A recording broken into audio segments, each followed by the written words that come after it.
Price the lord. അനുഗ്രഹീതവും ശ്രേഷ്ഠവുമായ ഈ ധന്യമായ നിമിഷത്തെ ഓർത്ത് ദൈവത്തെ സ്തുതിക്കുകയും സകല ബഹുമാനവും പുകഴ്ചയും ആരാധനയും സർവശക്തനായ കർത്താവിന് അർപ്പണം ചെയ്യുകയും ചെയ്യുന്നു. ദൈവസഭയുടെ ആദരണീയനും ബഹുമാന്യനുമായ ഓവർസിയർ റവറൻഡ് വൈറജി പാസ്റ്റർ അവർകൾ, ദൈവസഭയുടെ state council secretary pastor Sankutty Mathew അവർകൾ, ഈ പകൽ ഈ യോഗം അധ്യക്ഷം വഹിക്കുന്ന ബഹുമാന്യ ദൈവദാസൻ പാസ്റ്റർ ജോസഫ് സാം അവർകൾ, എനിക്ക് മുമ്പ് അനുഗ്രഹീതമായ ദൈവവചന ശുശ്രൂഷ നിർവഹിച്ച പാസ്റ്റർ ജോൺസൺ ജോർജ് അവർകൾ, കോസ്റ്റൽ സോണിൻ്റെ ഡയറക്ടറായി അദ്ദേഹം ചുമതല വഹിക്കുന്നല്ലോ.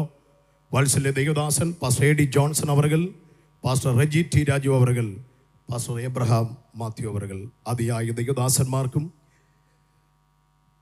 ഈ സന്ദേശത്തിന് കാതോർക്കുന്ന എല്ലാ ദൈവമക്കൾ, ബഹുമാന്യരും ശ്രേഷ്ഠരുമായ കർത്തൃദാസന്മാർ ഏവർക്കും അഖില ലോക രക്ഷകനും പരമകാരുണികനുമായ യേശുക്രിസ്തുവിൻ്റെ ധന്യമായ നാമത്തിൽ ഊഷ്മളമായ അഭിവാദ്യങ്ങൾ അർപ്പണം ചെയ്യുന്നു. ദൈവസഭയുടെ 102ാമത് കൺവെൻഷൻ്റെ ഒന്നാമത്തെ പകലിൽ ഈ സെക്ഷനിൽ ദൈവത്തിൻ്റെ വചനം സംസാരിക്കുവാൻ എനിക്ക് അവസരം വേർതിരിച്ചു തന്ന ബഹുമാന്യനായ ഓവർസിയോടും സ്റ്റേറ്റ് കൗൺസിൽ സെക്രട്ടറിയോടും സ്റ്റേറ്റ് കൗൺസിൽ അംഗങ്ങളോടുമുള്ള പ്രത്യേകം നന്ദി ഹൃദയത്തിൻ്റെ ഭാഷയിൽ അർപ്പണം ചെയ്ത് എന്നിൽ നിക്ഷിപ്തമായ സമയപരിമിതിക്കകത്ത് നിന്നുകൊണ്ട് ഒരു ചെറിയ സന്ദേശം കൈമാറി എൻ്റെ വാക്കുകൾക്ക് അവസാന ബിന്ദുവിടുവാൻ കർത്താവിൻ്റെ കൃപയിൽ ശരണപ്പെടുന്നു. നമ്മുടെ ബഹുമാന്യനായ ഓവർസിയർ കഴിഞ്ഞ രാത്രിയിൽ പ്രാർത്ഥിച്ച് ഉദ്ഘാടനം നിർവഹിച്ച ഈ സുവിശേഷ മഹായോഗത്തിൻ്റെ പ്രധാന സന്ദേശം റോമാലേഖനം 8-ാം അധ്യായം 37-ാമത്തെ വാക്യത്തെ ആസ്പദീകരിച്ച് നാമോ നമ്മെ സ്നേഹിച്ചവൻ മുഖാന്തരം ഇവയിലൊക്കെ പൂർണ്ണ ജയം നേടിയിരിക്കുന്നു. അനുദിന ക്രിസ്തീയ ജീവിതത്തിൻ്റെ നാൾവഴികളിൽ നാം അഭിമുഖീകരിക്കുന്ന വലിയ പ്രതിസന്ധികൾ, നാം അഭിമുഖീകരിക്കുന്ന വലിയ വിപത്തുകൾ അനവധി നിരവധിയാണെന്ന് ഞാൻ പറയാതെ തന്നെ നിങ്ങൾക്കറിയാം. എന്നാൽ ഈ വാക്യത്തിൽ അപ്പോസ്തലനായ പൗലോസ് അക്കമിട്ട് നിരത്തി പറയുന്ന ചില സംഭവങ്ങളെ ഓർമ്മപ്പെടുത്തി. ഏകദേശം 19ഓളം പ്രതിസന്ധികളാണ് 8-ാം അധ്യായത്തിൻ്റെ 35 മുതൽ 39 വരെയുള്ള വാക്യങ്ങളിൽ നമുക്ക് ശ്രദ്ധിക്കുമ്പോൾ മനസ്സിലാകുന്നത്. 2 കൊരിന്ത്യ ലേഖനവും കൂടെ നമ്മൾ ചേർത്ത് പഠിക്കുമ്പോൾ 47ഓളം വലിയ പ്രതിസന്ധികളെ താൻ അഭിമുഖീകരിച്ചതായിട്ട് അപ്പോസ്തലനായ പൗലോസ് ഓർമ്മപ്പെടുത്തുന്നുണ്ട്. താൻ അഭിമുഖീകരിച്ച ഈ വലിയ പ്രതിസന്ധികളെ, വലിയ കഷ്ടങ്ങളെ എങ്ങനെ ജയിച്ചു, എങ്ങനെ അതിൻ്റെ മേൽ വിജയം നേടുവാൻ കഴിഞ്ഞു എന്നതിന് ഒറ്റ വാക്യത്തിൽ അപ്പോസ്തലൻ ഉത്തരം പറഞ്ഞ് അവസാനിപ്പിക്കുന്നു. നാമോ നമ്മെ സ്നേഹിച്ചവൻ മുഖാന്തരം ഈ വിപത്തുകളുടെ മേൽ എനിക്ക് ജയം നേടുവാനിടയായി. ഈ സുവിശേഷ മഹായോഗത്തിൻ്റെ ഈ പകലിൽ ഈ സന്ദേശത്തിന് കാതോർക്കുന്ന വാത്സല്യ കർത്തൃദാസന്മാരെ, ദൈവമക്കളെ, എൻ്റെയും നിങ്ങളുടെയും ജീവിതത്തിൽ പ്രതിസന്ധികൾ ഇല്ലാഞ്ഞിട്ടല്ല, വെല്ലുവിളികൾ ഇല്ലാഞ്ഞിട്ടല്ല, അതിനെ ജയിക്കുവാൻ കരുത്തും കാമ്പും കഴമ്പും ഉള്ളത് കൊണ്ടല്ല. ഈ പകലിലും ജയത്തോടെ നിന്നിട്ടുണ്ടെങ്കിൽ അതിൻ്റെ പിൻപിൽ ഒറ്റ കാരണം നമ്മെ ജയാളിയാക്കിയ സർവശക്തനായ ദൈവമാണ്. അർത്ഥന സിയാദിൽ വൈശാമനായ ഹസിയാധന, നമുക്ക് കരുത്തു പകർന്ന ഒരു സർവശക്തനായ ദൈവമുണ്ട്. അപ്പോസ്തലനായ പൗലോസിനെ കുറിച്ച് 1-2 കാര്യം കൂടെ പറഞ്ഞിനി എൻ്റെ സന്ദേശത്തിൻ്റെ 2ാമത്തെ ഭാഗത്തിലേക്ക് പ്രവേശിക്കാം. 47ഓളം പ്രതിസന്ധികളെ അതിജീവിച്ച അപ്പോസ്തലനായ പൗലോസ് തൻ്റെ ജീവിതത്തെ ദൈവത്തിൻ്റെ മുൻപാകെ ചേർത്ത് വെച്ച് സഭകളോട് ദൂതറിയിക്കുമ്പോൾ തനിങ്ങനെ ഓർമ്മപ്പെടുത്തുന്ന 1-2 പദമുണ്ട്. ദൈവത്തെ സാക്ഷി നിർത്തിയാണ് തൻ്റെ ക്രിസ്തീയ ജീവിതം നയിച്ചതെന്ന് നമുക്ക് ആവർത്തിച്ച വാക്യങ്ങളിൽ നിന്ന് ബോധ്യമാകും. ഞാൻ നിങ്ങളുടെ അടുക്കൽ വരുവാൻ ഇച്ഛിച്ചു എന്നുള്ളതിന് സാഹചര്യങ്ങൾ അനുകൂലമല്ലാഞ്ഞതുകൊണ്ട് എത്തുവാൻ കഴിഞ്ഞില്ല എന്നുള്ളതിനും ദൈവം സാക്ഷി. പണത്തിൻ്റെ ദുരുപായമോ മുഖസ്തുതിയോ ഞാൻ എൻ്റെ ശുശ്രൂഷയിൽ ഉപയോഗിച്ചിട്ടില്ല എന്നുള്ളതിനും ദൈവം സാക്ഷി. ഈ പകൽ ഞാൻ എന്തിനാ ഇത് ഓർപ്പിച്ചെന്നറിയാമോ? ദൈവം എനിക്ക് ജയം തന്നു എന്ന് അപ്പോസ്തലൻ പറഞ്ഞു തുടങ്ങുമ്പോൾ തൻ്റെ ജീവിതത്തെ വരച്ചു കാണിക്കുക. എനിക്ക് സാക്ഷി പറയാൻ, എനിക്ക് സാക്ഷി നിർത്താനുള്ളത് പരിചയക്കാരോട് ചോദിച്ചു പറയാനല്ല, അപ്പല്ലോസിനോടോ അക്വിലാസിനോടോ പ്രിസ്കില്ലയോടോ ദേമാസിനോടോ അലക്സാണ്ടറിനോടോ ചോദിക്കാനല്ല. എനിക്ക് സാക്ഷി പറയാൻ ഒരേ ഒരാൾ, എന്നെ സാക്ഷി നിർത്തി ഞാൻ ചൂണ്ടിക്കാണിക്കുന്ന ഒരേ ഒരാൾ, എൻ്റെ പ്രാണനാഥനായ ദൈവത്തെ സാക്ഷി വെച്ച് പറയുന്നു. എൻ്റെ ജീവിതം, എൻ്റെ ശുശ്രൂഷ അത് കറതീർന്ന ശുശ്രൂഷയാണ്. യേശുവിൻ്റെ നാമത്തിൽ പ്രൈസ് ദി ലോർഡ്. എൻ്റെ ദൈവമക്കളെ, ദൈവത്തെ സാക്ഷി നിർത്തി എൻ്റെ ജീവിതം ഇങ്ങനെയാണെന്ന് പറയാൻ തികഞ്ഞ ആത്മാർത്ഥതയും തികഞ്ഞ ചാരിതാർത്ഥ്യവുമുള്ള ക്രിസ്റ്റൽ ക്ലിയറായി ജീവിക്കാൻ കഴിയുന്ന ഒരു ക്രിസ്തീയ ജീവിതം നയിച്ച മനുഷ്യനെ അത് അവകാശപ്പെടാൻ പറ്റുള്ളൂ. നമ്മൾ ഒരാളെ കുറിച്ച് പരിചയപ്പെടുത്തലുകൾ നടക്കുമ്പോൾ നമ്മളും പറയാറില്ലേ, ഇന്നാരോട് ചോദിച്ചു നോക്ക്, ഇന്ന വ്യക്തികളോട് ചോദിക്ക്, ഞാൻ ആരാണെന്ന് അവർ പറയും. അവർക്കറിയാമെന്നെ. കഴിഞ്ഞ 20 കൊല്ലം, കഴിഞ്ഞ 40 കൊല്ലം, കഴിഞ്ഞ 50 കൊല്ലം ഞാൻ ആരാണെന്ന് അവർക്കറിയാം എന്ന് പറയാൻ നമ്മളൊക്കെ സാധാരണ ഉപയോഗിക്കുന്നതാ. എന്നാൽ അപ്പോസ്തലനായ പൗലോസ് പറഞ്ഞത്, ഈ പേര് പറഞ്ഞ ആരോടുമല്ല, ഞാൻ ആരാണെന്ന് എൻ്റെ ദൈവത്തിനറിയാം. ഇന്ന് പകൽ ജീവിതത്തിൻ്റെ 4 കൂടിയ കവലയിൽ വല്ലാതെ ഒറ്റപ്പെട്ട പ്രതിസന്ധികളെ ഫേസ് ചെയ്യുന്ന വാത്സല്യ ദൈവമക്കളെ, പലരും പലതും നിങ്ങളെ കുറിച്ച് പറയാം, അപവാദങ്ങൾ പറഞ്ഞു വരത്താം. ഈ പകൽ ആശങ്കപ്പെടേണ്ട. ദൈവത്തിന്റെ സന്നിധിയിൽ നാം ആരാണെന്ന് നിങ്ങൾക്ക് ബോധ്യമുണ്ടെങ്കിൽ തികഞ്ഞ ആത്മാർത്ഥതയോടെ ക്രിസ്തീയ ജീവിതം നയിക്ക്. നിങ്ങൾ പരാജയപ്പെടാൻ ദൈവം അനുവദിക്കുകയില്ല. ശൈഡാമാന ഹത്തുനിയ റഗഠസിയ അർത്ഥപ്രഭാതയ വൈഡാരഗമനഹസിയാധര.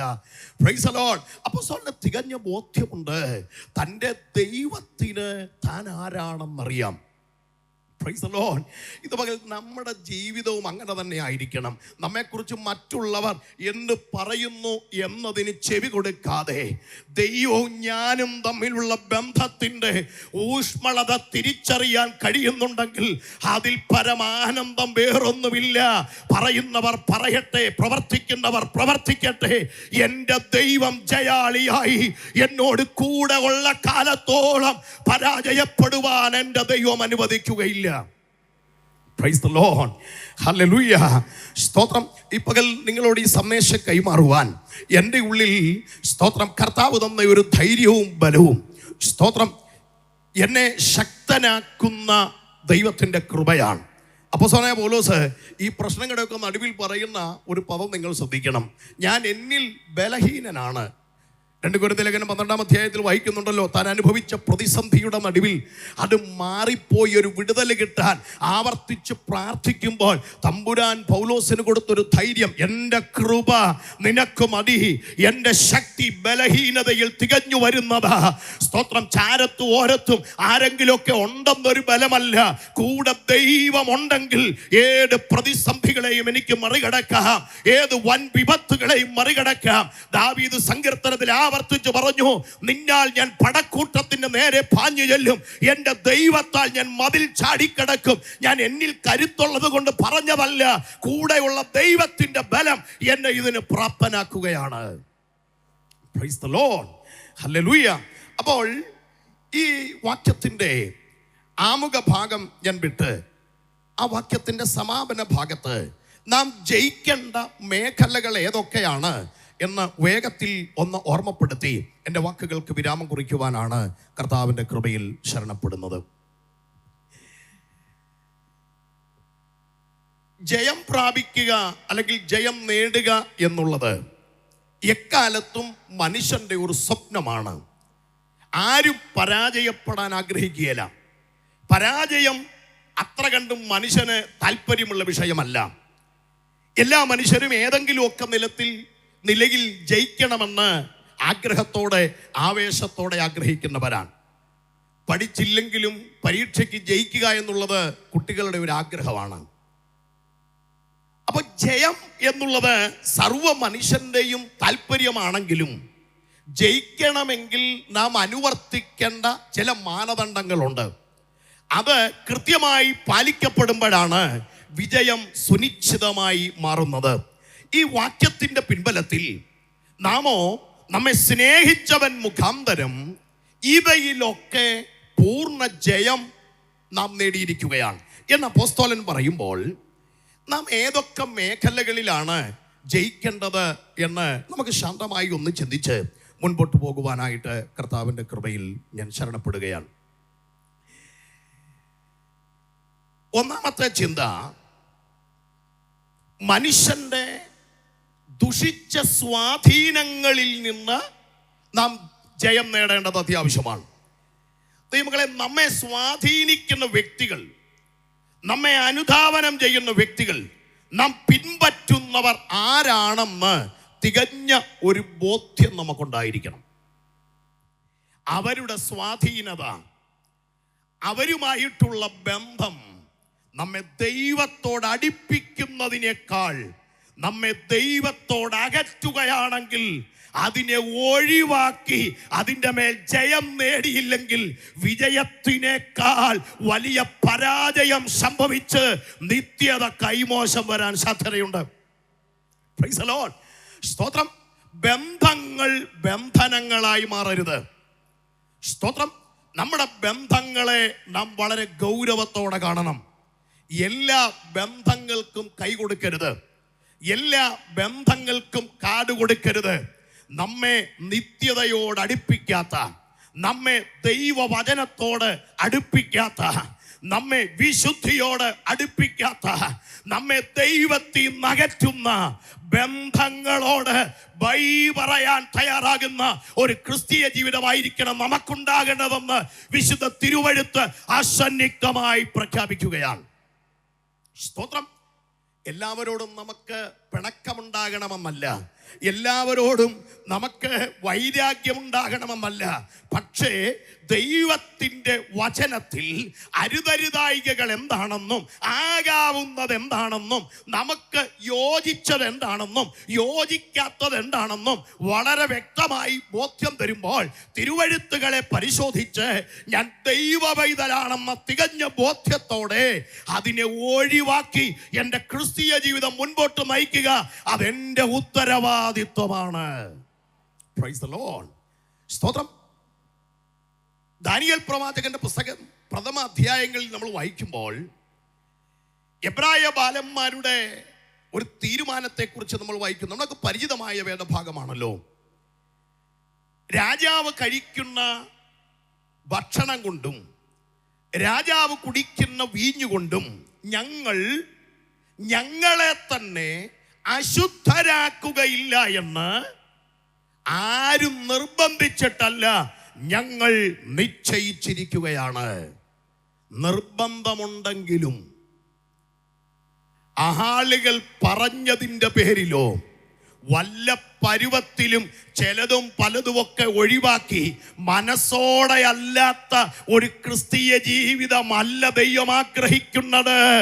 മരണം മുൻപിൽ വന്ന് മാടി വിളിക്കുമ്പോഴും, അതെ, ഖഡ്ഗം കൊണ്ട് ഗളച്ഛേദം നടത്തുമെന്ന് ശത്രു വെല്ലുവിളിക്കുമ്പോഴും ആത്മാവിൽ ഉറപ്പിച്ചു പറ, മരിക്കുന്നിടം വരെ യേശുവിനായി ജീവിക്കാനുള്ള തീരുമാനമാണ് എൻ്റെ പ്രിയരെ. അതിൽ നിന്ന് അല്പം പോലും വ്യതിചലിക്കാൻ പാടില്ല. സാധു സുന്ദർ സിംഗിന്റെ ഗംഭീരമായ 2 പദപ്രയോഗങ്ങൾ ഞാൻ ഓർപ്പിച്ച് ഒന്നാം ഭാഗം അവസാനിപ്പിക്കുന്നു. ക്രിസ്തുവിന് വേണ്ടി മരിക്കാൻ എളുപ്പമാണ്. ഒരു വാളോ ഒരു കുന്തമോ ഒരു കല്ലേറോ ഒരടിയോ പ്രസംഗിച്ചു കൊണ്ടിരിക്കുന്ന സ്റ്റേജിലോ ആരാധിച്ചു കൊണ്ടിരിക്കുന്ന സ്ഥലത്തോ നിന്റെ പ്രാർത്ഥനാ വേളയിലോ ശത്രു ഒരുപക്ഷെ നിന്നെ അപായപ്പെടുത്താം. ഒറ്റയടി, ഒരു വെട്ട, ഒരു കുത്ത് തീർന്നു.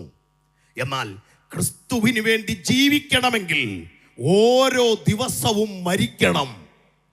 സ്തോത്രം, അയോഗ്യതകളെ മാറ്റി നിർത്തിക്കൊണ്ട് ഒഴിവാക്കേണ്ടതിനെ ഒഴിവാക്കി ഓരോ ദിവസവും മരിപ്പിച്ച് ജീവിക്കാൻ കഴിയുന്ന ഒരു ക്രിസ്തീയ ജീവിതമാണ് ദൈവം നമ്മിൽ നിന്ന് പ്രതീക്ഷിക്കുന്നത്. അപ്പോൾ നാം ഒന്നാമത് ജയം നേടേണ്ടത് മനുഷ്യന്റെ ദുഷിച്ച സ്വാധീനതയിൽ നിന്ന് നാം ജയം പ്രാപിക്കേണ്ടത് അത്യാവശ്യമാണ്. രണ്ടാമത്തെ കാര്യം, വിശ്വാസ ജീവിതത്തിലെ തീവ്രമായ കഷ്ടതകളുടെ നടുവിൽ നമുക്കൊരു ജയം ആവശ്യമാണ്. അതുമായി ബന്ധപ്പെട്ട ചില കാര്യങ്ങൾ കർത്താവിന്റെ ദാസൻ ഓർപ്പിച്ചു. ഞാൻ ആ ഭാഗത്തേക്ക് തിരിയുന്നില്ല. റോമാലേഖനം 8-ാം അധ്യായത്തിന്റെ 28-ാമത്തെ വാക്യം നാം ശ്രദ്ധിക്കുമ്പോൾ അവിടെ ദൈവത്തിന്റെ ദാസൻ പറയുന്നു, ദൈവത്തെ സ്നേഹിക്കുന്നവർക്ക് നിർണയപ്രകാരം വിളിക്കപ്പെട്ടവർക്ക് സകലതും നന്മയ്ക്കായി കൂടി വ്യാപരിക്കുന്നു. 8-ാം അധ്യായത്തിന്റെ 18-ാമത്തെ വാക്യം, നമ്മിൽ വെളിപ്പെടാനുള്ള തേജസ് വിചാരിച്ചാൽ ഈ കാലത്തിലെ കഷ്ടങ്ങൾ സാരമില്ലെന്നെണ്ണുകയാണ്. അപ്പൊ ഈ വെല്ലുവിളികളും പോരാട്ടങ്ങളും ഒക്കെ വരുമ്പോൾ ഈ കഷ്ടതകൾ ക്രിസ്തീയ ജീവിതത്തിൻ്റെ മേൽ ഒന്നിനു പിറകെ ഒന്നായിട്ട് ആഞ്ഞടിക്കുമ്പോൾ സ്തോത്രം, പലരും ചിലതും പലതും ഒക്കെ പറയുമ്പോൾ എന്തുകൊണ്ട് പ്രാർത്ഥിക്കുന്ന നിങ്ങൾക്ക്, എന്തുകൊണ്ട് ഉപവസിക്കുന്ന നിങ്ങൾക്ക്, എന്തുകൊണ്ട് ആരാധിക്കുന്ന നിങ്ങൾക്ക് ഇത്ര പ്രതിസന്ധി എന്ന് ചോദിക്കുമ്പോൾ സ്തോത്രം, ഒരു കാര്യം തിരിച്ചറിഞ്ഞ് ആത്മാവിൽ സ്തോത്രം ചെയ്യണം. വെളിപ്പെടാനുള്ള തേജസ് നീ ഓർക്കണം. ഇവിടുത്തെ കഷ്ടങ്ങളോട് തുലനം ചെയ്ത് നോക്കുമ്പോൾ കഷ്ടത ഒന്നുമല്ല. എൻ്റെ മേൽ വെളിപ്പെടാനുള്ള തേജസ് അത്ര വിലപ്പെട്ടതാണ്. അത് തിരിച്ചറിയുന്നവന് ഇവിടുത്തെ കഷ്ടം സാരമില്ല. Price the lord. സ്തോത്രം. വീണ്ടും ദൈവത്തിന്റെ വചനത്തിൽ ഇങ്ങനെ ഓർമ്മപ്പെടുത്തുന്നുണ്ട്, ഞൊടി നേരത്തേക്കുള്ള പ്രൈസ് ദി ലോർഡ്, സ്തോത്രം, ഒരു വിരൽ ഞൊടിക്കുന്ന ലാഘവത്തോടെ 600 കൊല്ലം ഇവിടെ ജീവിക്കുന്ന മനുഷ്യന്റെ ആയുസ്സിനിടയിലെ കഷ്ടതകളെ ഒരു ഞൊടി നേരം കൊണ്ട് പൗലോസ് പറഞ്ഞ് അവസാനിപ്പിച്ചെങ്കിൽ പൗലോസ് ലാഘവ ബുദ്ധിയോടെ പറഞ്ഞതല്ല, വെളിപ്പെടാനുള്ള തേജസ് വിചാരിച്ചു പറഞ്ഞതാ. Price the lord. സ്തോത്രം. ഇന്ന് പകൽ നമ്മൾ തിരിച്ചറിയേണ്ടത്, എൻ്റെ ദൈവമക്കളെ, പാടാനും പ്രാർത്ഥിക്കാനും ആരാധിക്കാനും വചനം വായിക്കാനും സന്ദേശം കേൾക്കാനും അത് പ്രസംഗിക്കാനും ഒക്കെ എളുപ്പമാണെങ്കിലും ജീവിതത്തിൻ്റെ പച്ചയായ യാഥാർത്ഥ്യങ്ങളുമായി ബന്ധപ്പെട്ട് കഷ്ടതകളെ അഭിമുഖീകരിക്കുമ്പോഴാണ് നാം ആരാണെന്നുള്ളത് ബോധ്യപ്പെടുന്നത്. Praise the lord. സ്തോത്രം. ഇസ്രായേൽ മക്കളുടെ മരുഭൂമി വാസത്തിന്റെ 40 കൊല്ലത്തിന്റെ ഇടവേളയിൽ അവർ ദൈവത്തോട് പിറുപിറുത്തു, അവർ ദൈവത്തോട് മത്സരിച്ചു. അത്ഭുതങ്ങളുടെ പരമ്പര തന്നെ അവരുടെ വഴിയാത്രയിൽ വെളിപ്പെടുത്തിയിട്ടും ദൈവം നേരിട്ടിറങ്ങി വന്നിട്ടും നായകനായി മോശയെ അയച്ചിട്ടും അവരിൽ മിക്ക പേരിലും ദൈവം പ്രസാദിച്ചില്ല എന്ന് എഴുതിയേക്കുന്നത്. Price the Lord. ദൈവം നടത്താഞ്ഞിട്ടല്ല, മോശം നായകനായിട്ടില്ലാഞ്ഞിട്ടല്ല, ദൈവത്തിന്റെ പരിപാലനം ഇല്ലാഞ്ഞിട്ടല്ല, കാടപ്പക്ഷിയോ പാറ വിളർന്ന വെള്ളമോ മരുഭൂമിയിലെ പ്രതിസന്ധികളെ അതിജീവിക്കാൻ കരുത്തോ പകരാഞ്ഞിട്ടല്ല, പിന്നെയോ അനുഭവിച്ചു നടക്കുമ്പോഴും ദൈവം കൊടുത്ത നന്മകൾ പ്രാപിച്ചിരിക്കുമ്പോഴും വല്ലപ്പോഴുമൊക്കെ ദൈവത്തിന്റെ അനുഭവങ്ങൾ പ്രാപിച്ചവർ ദൈവത്തോട് നന്ദിയേട് കാണിച്ചുകൊണ്ട് വിശ്വസ്തനായ ദൈവത്തെ നടത്തിപ്പിനെ ചോദ്യം ചെയ്തുകൊണ്ട് അവർ അവിശ്വസിച്ചത് ജനത്തിന്റെ ഇടയിൽ വലിയ പരാജയത്തിന് കാരണമായി. സ്തോത്രം. കൊരിന്ത്യലേഖനത്തിൽ അപ്പോസ്തലനായ പൗലോസ് ആ ഭാഗം ഓർപ്പിച്ചിട്ട് പറയാണ്, ഇതുപോലെ നിങ്ങളിൽ ആർക്കും ഭവിക്കാതിരിപ്പാൻ.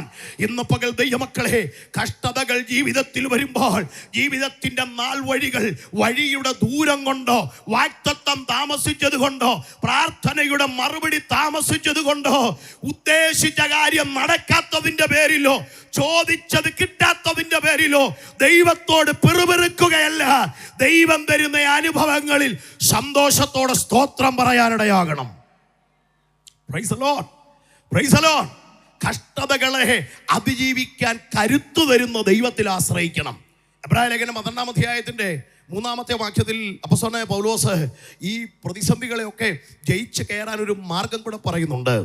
സ്തോത്രം. പാപികളാൽ കഷ്ടം അനുഭവിച്ച ഈ പ്രതിസന്ധികളെയൊക്കെ ജയിച്ച ക്രിസ്തുവിനെ ധ്യാനിക്കണം. ഞാൻ ഇടയ്ക്കത്തെ ഒരു വാക്ക് വിട്ടുകളഞ്ഞാ പറഞ്ഞത്, നിങ്ങളുടെ ഉള്ളിൽ ക്ഷീണിച്ച് മടുക്കാതിരിപ്പാൻ. സ്തോത്രം. കഷ്ടതകളുടെ ആധിക്യവും പ്രതിസന്ധികളുടെ ആധിക്യവും വേദനകളുടെ ആധിക്യവും ഒക്കെ വരുമ്പോൾ മനുഷ്യന്റെ ആശ്വാസ വാക്കുകൾ സ്തോത്രം ഒരു പരിധിക്കപ്പുറത്ത് നമുക്ക് ആശ്വാസം തരാതിരിക്കുമ്പോൾ അപ്പോസ്തലനായ പൗലോസ് വാഴ്ത്തപ്പെട്ട ക്രിസ്തുവിനെ ചൂണ്ടി പറയുന്നു, കുഞ്ഞേ, നിനക്ക് പൂർണ്ണ ആശ്വാസം അത് ക്രിസ്തുവിലാണ്. ക്ഷീണിക്കാതിരിപ്പാൻ ക്രിസ്തുവിനെ ധ്യാനിച്ചോണം. സ്തോത്രം.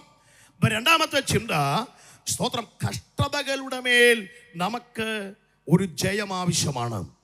3 റോമാലേഖനം 12-ാം അധ്യായം 21-ാമത്തെ വാക്യം ഇങ്ങനെ വായിക്കുന്നു, തിന്മയോട് തോൽക്കാതെ നന്മയാൽ തിന്മയെ ജയിക്കുക. സ്തോത്രം. കണ്ണിന് പകരം കണ്ണ്, പല്ലിന് പകരം പല്ല്, തെറിക്കുത്തരം മുറിപ്പത്തല്, ഈ സ്റ്റൈലിൽ പോകാതെ തിന്മയായത് നിന്നോട് പ്രവർത്തിച്ചാലും നന്മയായത് ചെയ്ത് അതിനെ ജയിക്കാൻ ഈ പകൽ വചനം നമ്മോട് ആഹ്വാനം ചെയ്യുക. സ്തോത്രം. എതിരായും വിരോധമായും പറയുന്നവനോട് മറുത്തു പറയാൻ കരുത്തോ ഭാഷയോ വാക്കുകളോ ഇല്ലാഞ്ഞിട്ടല്ല, മൗനമായിരിക്കാൻ പ്രാർത്ഥനാ മുറിയിൽ നിന്റെ ആവലാതി പങ്കുവെക്കാൻ തയ്യാറായാൽ വാദിക്കുന്നതിനോട് വാദിക്കാൻ, പൊരുതുന്നതിനോട് പൊരുതാൻ പരിചയം പലകയും പിടിച്ചിറങ്ങി വരുന്ന ഒരു സർവശക്തനായ ദൈവമുണ്ട്. ഇന്ന് പകൽ ആരോടൊക്കെയോ പരിശുദ്ധാത്മാവ് ഇടപെടുന്നു.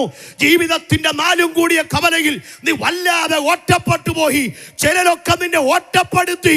ഇന്ന് പകൽ നീ വ്യാകുലപ്പെടണ്ട. നിന്റെ പ്രാർത്ഥനാ മുറിയിൽ നിനക്ക് ജയം തന്ന്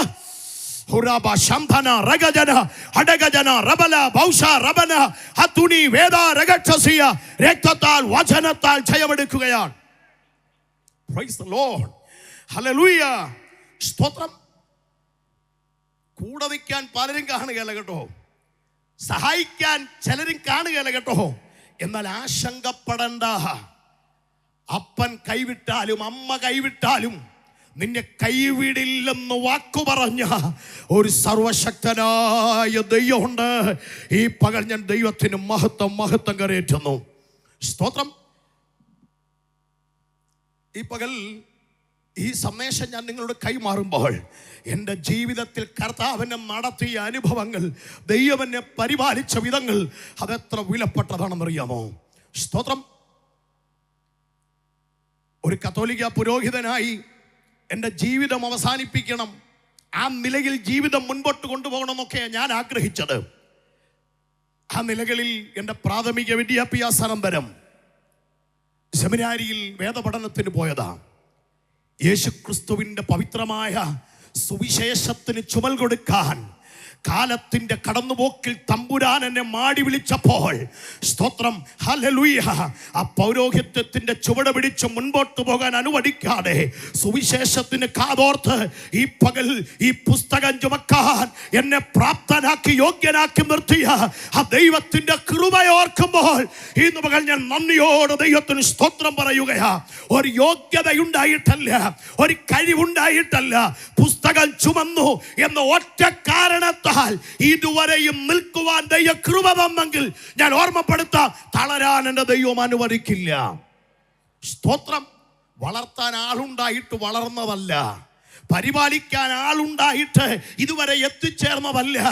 വിളിച്ചിറക്കിയപ്പോൾ അരുമനാഥൻ ഒരു വാക്കു പറഞ്ഞു, അപ്പൻ ഉപേക്ഷിച്ചാലും ഉപേക്ഷിക്കാത്ത, അമ്മ ഉപേക്ഷിച്ചാലും ഉപേക്ഷിക്കാത്ത, അപ്പനും അമ്മയ്ക്കും കരുണ തോന്നിയില്ലെങ്കിലും കരുണ തോന്നാമെന്ന് വാക്കു പറഞ്ഞ ഒരു അരുമനാഥന്റെ കരം പിടിച്ച് ഇന്ന് പകലും നിങ്ങളോട് ഈ സന്ദേശം കൈമാറുന്നത് ആ കരുത്തന്റെ അന്തരാത്മാവിലുണ്ട്. ഒരു ആന്തരിക ഉറപ്പും ധൈര്യവുമുണ്ട്. എൻ്റെ ദൈവം എന്നെ കൈവിട്ടിട്ടില്ല. Praise the Lord. അതുകൊണ്ട് ഈ പകൽ ധൈര്യത്തോടെ പറയുകയാണ്, സ്തോത്രം, തിന്മയോട് തോൽക്കാതെ നന്മയാൽ തിന്മയെ ജയിക്കണം. സ്തോത്രം. 4-ാമത്തെ ചിന്ത, പാപത്തെ നാം ജയിക്കേണ്ടത് അത്യാവശ്യമാണ്. സ്തോത്രം. പാപത്തെ ജയിക്കുക എന്ന ചിന്ത നാം പങ്കുവെക്കുമ്പോൾ പാപമെന്ന വാക്കോ പാപത്തിന്റെ നിർവചനമോ ഒന്നും അറിയാത്തവരോടല്ല ഞാൻ ഈ സന്ദേശം കൈമാറുന്നതെന്ന് എനിക്ക് നല്ല ബോധ്യമുണ്ട്. പക്ഷെ പരിശുദ്ധാത്മാവ്, സ്തോത്രം, ഈ സന്ദേശം കൈമാറുവാൻ എനിക്കൊരു അവസരം വാർതിരിച്ചപ്പോൾ എൻ്റെ ഹൃദയത്തിൽ ആത്മാവ് തന്ന ഒന്ന് രണ്ട് ചിന്തകൾ പെട്ടെന്ന് പറഞ്ഞ് ഞാൻ ആ ഭാഗത്തൊന്ന് മുൻപോട്ട് പോകുവാൻ ആഗ്രഹിക്കുകയാണ്. പാപം എന്ന വാക്കിന് ലക്ഷ്യം തെറ്റുക എന്നൊരർത്ഥമുണ്ട്. ഉൽപ്പത്തി പുസ്തകത്തിൽ 4-ാം അധ്യായത്തിൽ യഹോവയായ ദൈവം കയീനോട് സംസാരിക്കുന്ന ഭാഗം, 4-ാം അധ്യായത്തിന് 4 മുതൽ 7 വരെയുള്ള വാക്യങ്ങൾ. എല്ലാ വാക്യവും വായിപ്പിക്കാൻ സമയമില്ലാത്തതുകൊണ്ട് പ്രധാന ഭാഗം മാത്രം പറഞ്ഞ് മുൻപോട്ട് പോവുക. കയീനോട് ദൈവം സംസാരിക്കുന്ന ഭാഗത്ത് ഇങ്ങനെയാണ് ഓർമ്മപ്പെടുത്തുന്നത്: കയീനെ, പാപം നിന്റെ വാതിൽക്കൽ കിടക്കുന്നു, അതിൻ്റെ ആഗ്രഹം നിന്നോടാണ്, നീ അതിനെ ജയിക്കണം. മറ്റൊരു ട്രാൻസ്ലേഷനിൽ എഴുതിയിരിക്കുന്നത് നീ അതിനെ കീഴ്പ്പെടുത്തണമെന്നാണ്. മറ്റൊരു ട്രാൻസ്ലേഷനിൽ എഴുതിയിരിക്കുന്നു നീ അതിൻ്റെ മേൽ പോരാടി ജയിക്കണമെന്നാണ്. അപ്പോൾ ശ്രദ്ധിക്കണേ, പാപം വാതിൽക്കലാണ്, അതിൻ്റെ ആഗ്രഹം നിന്നോടാണ്. ഇനി അടുത്ത വാക്യം ശ്രദ്ധിക്കണം, നീ അതിനെ ജയിക്കണം. ഈ വാക്യത്തിന് മറ്റൊരർത്ഥമുണ്ട്. വാതിൽക്കൽ കിടക്കുന്ന പാപത്തെ നീ ജയിക്കാൻ തയ്യാറാകുന്നില്ലെങ്കിൽ, ഈ പരുവത്തിൽ കയ്യിനെ നീ മുൻപോട്ട് പോയാൽ പാപം നിന്നെ ജയിക്കും. സ്തോത്രം. ആ വാക്യം എല്ലാം കൂടെ വായിപ്പിക്കാൻ സമയമില്ലാഞ്ഞിട്ടാ. സ്തോത്രം. നീ നന്മ ചെയ്യുന്നു എങ്കിൽ ദൈവത്തിന് പ്രസാദമാകില്ലയോ? യാഗയോഗങ്ങൾ ദൈവവുമായി ബന്ധപ്പെട്ട് സഹോദരൻ അർപ്പിച്ചതിൽ, അവന്റെ മേൽ ദൈവപ്രസാദം വെളിപ്പെട്ടതിൽ ഇവൻ ആശങ്കാകുലനായി, അസൂയുള്ളവനായി. ഇവന്റെ യാഗത്തിൽ ദൈവം പ്രസാദിച്ചില്ല. അതിൻ്റെ കാരണത്തെ അവൻ തിരിച്ചറിഞ്ഞില്ല. ഏതൊരു വിപത്തിനും, ഏതൊരു പ്രതിസന്ധിക്കും, ഏതൊരു പരാജയത്തിനും പിൻപിൽ ന്യായമായ ഒരു കാരണം ഉണ്ടാകും. ചില പരാജയമൊക്കെ കഴിയുമ്പോൾ അതിനുശേഷം പരാജയത്തിൻ്റെ കാര്യങ്ങളെ വിചിന്തനം ചെയ്യാൻ ഒന്നിച്ചു കൂടുക ഒരു പതിവുണ്ട്. ആ പരാജയത്തിൻ്റെ കാരണം പരതി പരിശോധിക്കുമ്പോൾ ഏറിയ പങ്കാളുകളും പഴി പറയാനാണ് ശ്രമിക്കുന്നത്. അവരൊന്നുകൂടെ ശ്രമിച്ചായിരുന്നെങ്കിൽ, ഇവരൊന്നുകൂടെ ഉത്സാഹിച്ചായിരുന്നെങ്കിൽ ജയിച്ചേനെ എന്ന പറയുന്നേ. കൃത്യമായ കാരണം എന്താണെന്ന് കണ്ടെത്തി അതിന് പരിഹാരം വരുത്തുമ്പോഴാണ് അടുത്ത പരാജയം സംഭവിക്കാതെ അവിടെ നമുക്ക് വിജയിക്കാൻ കഴിയുന്നത്. അവരെ ഇവരെ നോക്കി പഴിചാരിക്കൊണ്ട് ഇരിക്കുന്നതാണ് പലപ്പോഴും വിജയം നേടേണ്ട സമയം പോലും പരാജയം സംഭവിക്കാനായിട്ടിടയാകുന്നത്. അപ്പോൾ നോക്കിയേ, കയീനോട് ദൈവം പറയുന്നു, കുഞ്ഞേ, ഹാബേലിനോട് അസൂയപ്പെടാതെ നിന്റെ പരാജയത്തിന്റെ കാരണം ഒന്ന് തിരിച്ചറിഞ്ഞേ. എവിടെയാണ് നിനക്ക് പാളിച്ച പറ്റിയത്? എവിടെയാണ് നിനക്ക് അബദ്ധം പറ്റിയത്? എവിടെയാണ് ഈ ആരാധനയിൽ ദൈവം പ്രസാദിക്കാതിരുന്നത്?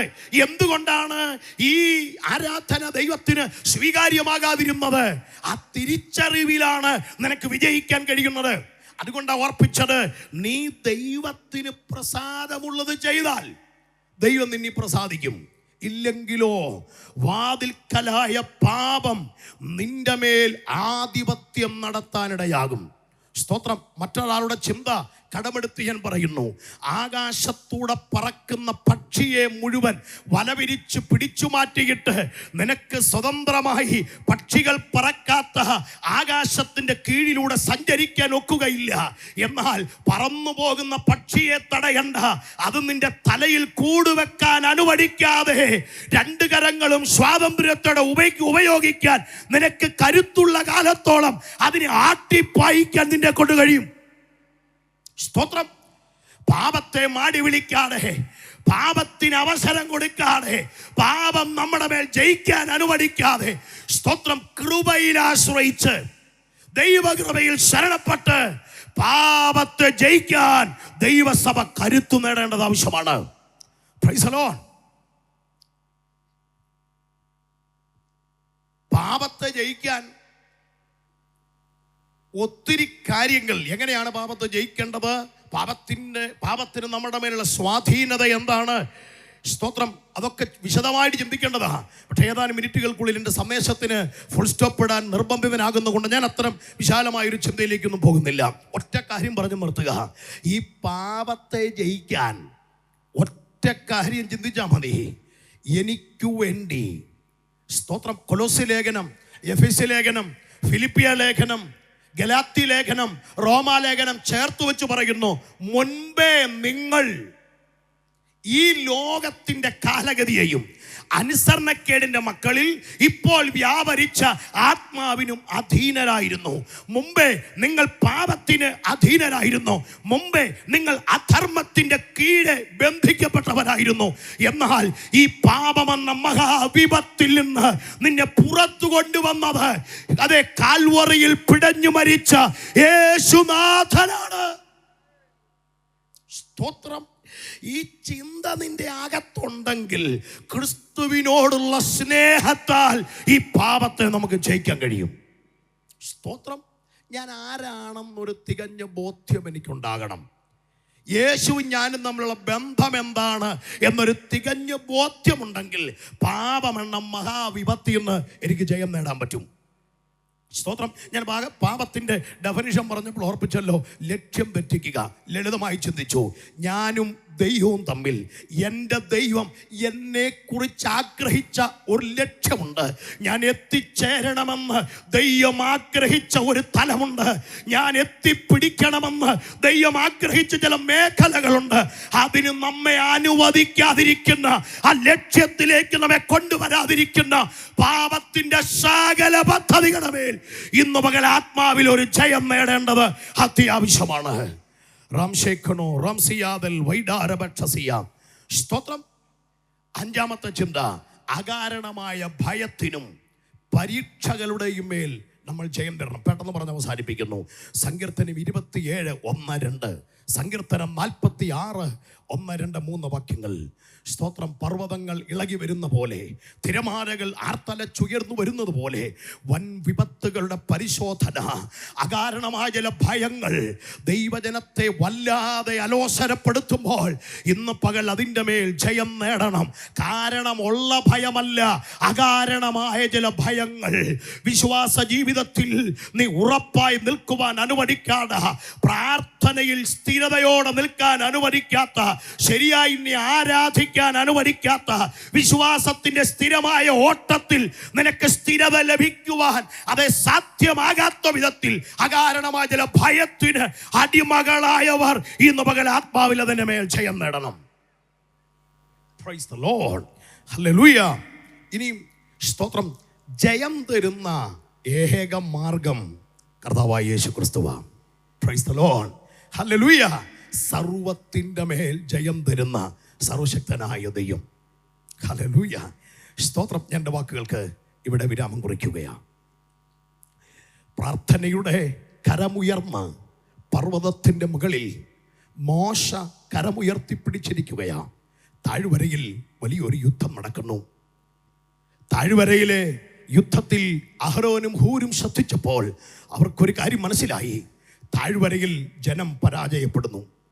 സ്തോത്രം. പരാജയപ്പെടുന്നതിൻ്റെ കാരണത്തിന് അവർ മോശയെ നോക്കിയപ്പോൾ പ്രാർത്ഥനയുടെ കരമുയർന്നിരുന്ന മോശയുടെ കരം സ്തോത്രം പയ്യെ താഴേക്ക് താണു വരുമ്പോൾ താഴ്വരയിൽ പരാജയമാണ്. സ്തോത്രം. ഒരു നിയോഗത്തിന് കാത്തു നിൽക്കാതെ, ഒരു നിർദ്ദേശത്തിന് കാത്തു നിൽക്കാതെ ചാടിക്കയറി മോശയുടെ അപ്പുറവും ഇപ്പുറവും ഇരുന്ന് ആ മോശയുടെ കരം താങ്ങി പ്രാർത്ഥനയിൽ മോശയോട് ചേർന്ന് സഹായിച്ചപ്പോൾ താഴ്വരയിൽ ഇസ്രായേൽ ജയാളികളായി മാറി. തീർന്നില്ല. സ്തോത്രം. അഹരോനെ കാലാന്തരത്തിൽ പൗരോഹിത്യത്തിന്റെ ശ്രേഷ്ഠത നൽകി എൻ്റെ ദൈവം ഉയർത്തി. ഹൂരിനെ കുറിച്ച് നമ്മൾ പഠിക്കുമ്പോൾ അവൻ്റെ പിൻതലമുറയെ ആലയത്തിൻ്റെ നിർമ്മിതിയുടെ തലത്തിലേക്ക് എൻ്റെ ദൈവം ഉയർത്തിക്കൊണ്ടുവന്നെങ്കിൽ ഒറ്റ യോഗ്യത ആരും ക്ഷണിച്ചിട്ടല്ല, ആരും നിർദ്ദേശിച്ചിട്ടല്ല, പ്രാർത്ഥനയിൽ പോരാടാൻ ഒന്ന് കൈതാങ്ങി അവൻ്റെ തലമുറയെ എൻ്റെ ദൈവം ഓർത്ത് അവനെ ആദരിച്ചെങ്കിൽ ഇന്ന് പകൽ ഓർമ്മപ്പെടുത്തട്ടെ, നിന്നെയും നിന്റെ തലമുറയും ജയാളിയാക്കുന്ന ഒരു ദൈവമുണ്ട്. ഒരുപക്ഷെ ഒരാദരവ് ഇവിടെ ലഭിച്ചെന്ന് വരികയില്ല. ഒരാദരവ് ഇവിടെ മുൻപിലേക്ക് വിളിച്ചു വരുത്തി.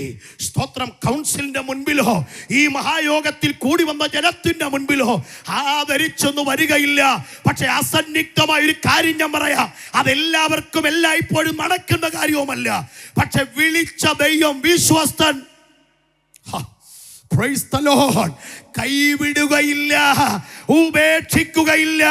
തക്ക സമയത്ത് ദൈവം നമ്മെ ഉയർത്തും. ഭയങ്കരന്മാരുടെ ചീറ്റൽ മതിലിന് നേരെ ആഞ്ഞടിക്കുമ്പോൾ, ഓ എൻ്റെ ദൈവമൈതലേ, നിനക്കൊരു ശരണമായി വെളിപ്പെടുന്ന ഒരു ദൈവമുണ്ട്.